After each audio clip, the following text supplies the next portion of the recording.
Pregnancy में कुछ injections हमें नॉर्मली लगाने चाहिए जिन्हें हम बोलते हैं वैक्सीनेशंस, जो रूटीन वैक्सीनेशंस हैं प्रेगनेंसी की। इन वैक्सीनेशंस का क्या फ़ायदा होता है? सबसे पहले ये मदर को कुछ जानलेवा बीमारियों से बचाती है, बच्चे को भी ये पैसिव इम्यूनिटी प्रोवाइड करती है ताकि बच्चे को भी वो बीमारियां ना हो कुछ एज तक, 6 वीक्स तक। तो ये वैक्सीनेशंस लगाना ज़रूरी है। ये मिथ होता है, ये मिसकंसेप्शन है कि वैक्सीनेशन लगाने से अबॉर्शन हो जाती है, शुगर बढ़ जाएगी उनकी। तो ये सारे मिथ्स हैं, इनमें विश्वास नहीं करना है। जैसे जैसे डॉक्टर आपको बताएंगे वैसे वैसे वैक्सीनेशंस आपने लगानी है। 3 वैक्सीनेशंस आजकल रूटीनली हम प्रेगनेंसी में लगाते हैं। अपने डॉक्टर से डिस्कस करो एंड गेट योरसेल्फ वैक्सीनेटेड। ਸਤਿ ਸ਼੍ਰੀ ਅਕਾਲ, ਤੁਹਾਡੇ ਨਾਲ ਮੈਂ ਕਰੁਣਾ ਸ਼ਰਮਾ। ਤੁਸੀਂ ਦੇਖ ਰਹੇ ਹੋ ਔਨ 에ਅਰ। ਤਾਂ ਇੱਕ ਝੂਠ ਜਿਹੜਾ ਕਿ ਸਮਾਜ ਦੇ ਵਿੱਚ ਬਹੁਤ ਜ਼ਿਆਦਾ ਫੈਲਿਆ ਹੋਇਆ ਹੈ ਕਿ ਜਦੋਂ ਔਰਤ ਪ੍ਰੈਗਨੈਂਟ ਹੁੰਦੀ ਆ ਤਾਂ ਉਸ ਨੂੰ ਕੁਝ ਇੰਜੈਕਸ਼ਨ ਜਿਹੜੇ ਨੇ ਉਹ ਨਹੀਂ ਲਵਾਉਣੇ ਚਾਹੀਦੇ। ਪਰ ਅੱਜ ਸਾਡੇ ਨਾਲ ਮੌਜੂਦ ਡਾਕਟਰ ਇਕਾਵਲੀ ਜੋ ਕਿ ਇਸ ਸਾਰੇ ਝੂਠ ਦੇ ਬਾਰੇ ਦੱਸਣਗੇ ਵੀ ਇਸ ਚੀਜ਼ ਦੇ ਵਿੱਚ ਕਿੰਨਾ ਝੂਠ ਹੈ ਤੇ ਕਿੰਨਾ ਸੱਚ ਹੈ। ਸਤਿ ਸ਼੍ਰੀ ਅਕਾਲ ਮੈਮ, ਬਹੁਤ ਬਹੁਤ ਜੀ।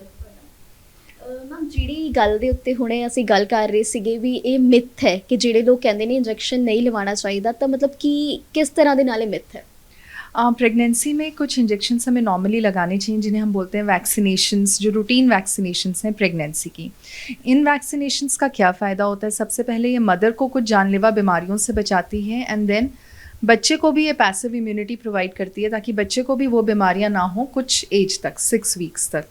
तो ये वैक्सीनेशंस लगाना ज़रूरी है। अब आम जनता में कई बार ये मिथ होता है, ये मिसकंसेप्शन है कि वैक्सीनेशन लगाने से अबॉर्शन हो जाती है या कोई कॉम्प्लिकेशन आ जाती है या शुगर बढ़ जाएगी उनकी। तो ये सारे मिथ्स हैं, इनमें विश्वास नहीं करना है। जैसे जैसे डॉक्टर आपको बताएंगे वैसे वैसे वैक्सीनेशंस आपने लगानी है। 3 वैक्सीनेशंस आजकल रूटीनली हम प्रेगनेंसी में लगाते हैं। तो अपने डॉक्टर से डिस्कस करो एंड गेट योरसेल्फ वैक्सीनेटेड। वैसे अबॉर्शन ਦੇ रीजंस ਹੁੰਦੇ ਕੀ ਨੇ? देखो, अबॉर्शंस के मल्टीपल रीजंस होते हैं। मोस्ट कॉमनली जो अबॉर्शन जिसे हम मिस्ड अबॉर्शन बोलते हैं, जिसमें बच्चे की धड़कन ठीक से नहीं बनती है, that is because of genetic factors. जब स्पर्म और एग डिवाइड कर रहे होते हैं तो कुछ बाय चांस उनमें ऐसी म्यूटेशंस हो जाती हैं कि वो प्रेगनेंसी आगे कंटिन्यू नहीं हो पाती। मोस्ट कॉमन कॉज अबॉर्शंस का यही है।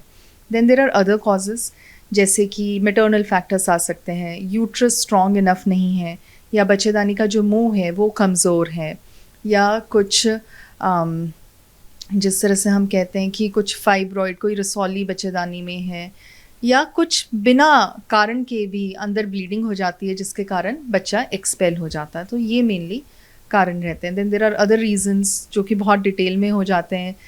खून ज़्यादा क्लॉट होता है तो बच्चेदानी में ब्लड अच्छे से नहीं जाता, बच्चा ग्रो नहीं कर पाता, जिसे हम थ्रोम्बोफीलियाज बोलते हैं। फैक्टर 5 फैक्टर म्यूटेशंस होती हैं। बड़े सारे कारण हैं अबॉर्शंस के। ਮੈਮ ਤੁਸੀਂ ਇੰਜੈਕਸ਼ਨਸ ਦੀ ਗੱਲ कर रहे ਸੀ, ਤਾਂ ਕਿਹੜੇ ਇੰਜੈਕਸ਼ਨ ਜਿਹੜੇ ਨੇ ਉਹ ਲਗਾਉਣੇ ਚਾਹੀਦੇ ਨੇ at the time of pregnancy? देखो, प्रेगनेंसी में हम 3 इंजेक्शंस लगाते हैं। जो पहला इंजेक्शन है वो है TD का इंजेक्शन। TD मतलब टेटनस और डिप्थीरिया। ये वाला इंजेक्शन जैसे ही हमारी हार्ट बीट बेबी की आ जाती है तो हम लगाते हैं। ये मदर को टेटनस से प्रोटेक्ट करता है और बच्चे को और मदर को दोनों को डिप्थीरिया से प्रोटेक्ट करता है। Then after in second trimester हम फ्लू वैक्सीनेशन लगाते हैं। फ्लू वैक्सीनेशन जैसे हमने सुना है, स्वाइन फ्लू जैसे कोविड का पैंडेमिक था, वैसे ही एक स्वाइन फ्लू खतरनाक बीमारी है जो अगर प्रेगनेंसी में हो जाए तो मदर की जान को खतरा बन सकता है। तो खासकर अगर स्वाइन फ्लू का सीज़न चल रहा है, अदरवाइज रूटीनली ऑल्सो हम ये वैक्सीनेशन मदर को लगाते हैं इन सेकेंड ट्राइमेस्टर, लगभग 26 वीक्स के आसपास। एंड इससे बच्चे को भी प्रोटेक्शन मिलता है क्योंकि एंटीबॉडीज़ मदर के थ्रू बच्चे में चली जाती हैं, तो बच्चे को भी 6 महीने तक इससे प्रोटेक्शन रहता है। देन वी हैव TDAP जो कि टेटनस का बूस्टर है, जिसमें टेटनस, डिप्थीरिया और पर्ट्यूसिस तीनों हैं। ये हम 30 वीक्स के बाद लगाते हैं। अगेन ये मदर को भी प्रोटेक्ट करता है और बच्चे को भी जानलेवा बीमारियों से बचाता है। अगर ये इंजेक्शंस ना लगवाए जाएं तो इन फ्यूचर क्या चीज़ें देखने को मिलती हैं जिससे हम कह सकते हैं इंजेक्शन लगवाना मस्ट है? देखो, टेटनस एक बहुत गंदी बीमारी है। हम सब ने सुना है, सबको पता है, घर में बच्चे को पता है कि अगर छोटा सा भी कट लग जाए तो हमने हॉस्पिटल जाके टेटनस का इंजेक्शन लगाना है। सो टेटनस से बहुत ज़्यादा दिक्कतें आती हैं और हमने प्रेगनेंसी में जो मैटरनल टेटनस होता है वो मदर की लाइफ के लिए दिक्कत कर देता है। She can lose her life. तो ज़रूरी है वो लगाना। ऐसा नहीं है कि अगर हम ये ना लगाएं तो आगे जाकर कोई बीमारी होगी, ऐसा नहीं है। बट अगर किसी बंदे को टेटनस का एक्सपोजर हो जाए, डिप्थीरिया या पर्ट्यूसिस को एक्सपोजर हो जाए, तो उसके लिए वो जानलेवा बन जाता है। मतलब मस्ट नहीं है, बट अगर लगवा लें तो ठीक है। नहीं नहीं, मस्ट है, लगाना ज़रूरी है, बिल्कुल। Thank you so much.